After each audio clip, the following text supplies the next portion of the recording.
In this video, I want to show you how you can get insights into the usage metrics of the Power BI reports in your workspace. This is super handy because you can see how often the report was viewed, but also how many users have looked at it, like different users. And if your tenant admin has put that setting on, you can even see like the user name. So if your end user is telling you, we love that report, we use it every day, and you open that and you see it's never opened, it's maybe a good time to have a talk with them. And the same if you just implemented a report and you don't know if users really use it, well, have a look into the usage report. Before we get started, there are a few things that are important. You need at least a Power BI Pro license to create a usage report, but it captures information from all the users. So it doesn't matter which license the other users have. If they look at report in that workspace, it will be captured. And for you to access that report, you actually need at least edit rights. So if you only have view rights, you will not be able to create that report. And of course, your tenant admin needs to have that option enabled. So let's get started. We are going to have a look in Power BI, how you can create that users metric report, how you can open it, and also how you can save it and edit it,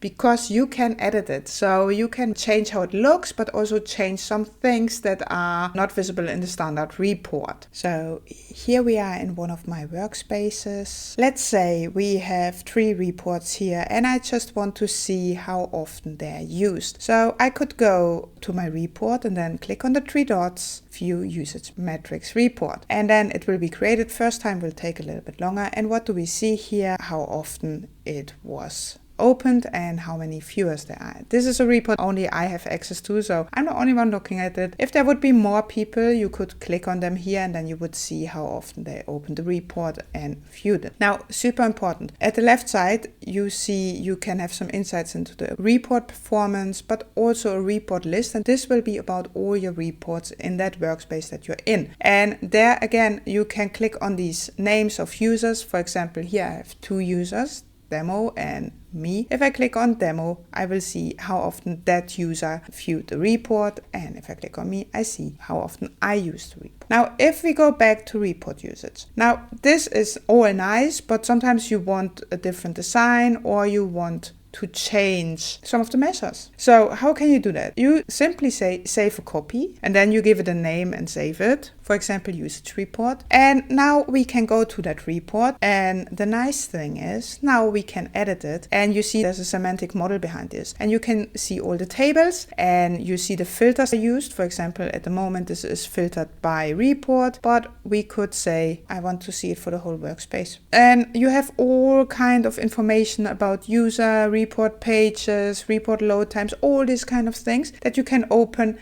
and you can create your own report. You can just add a table or a visual, whatever you want, and create your own usage metrics report. This is super handy. And if you work in an organization where a lot of people are using reports and you really want to see if people are really using it or how often a report is used, how important is that report, look at the usage metrics. It's super easy. If you have a pro license, edit rights, and it is enabled by the tenant admin, you can actually see that and create your own report. Have you done this before? Let me know.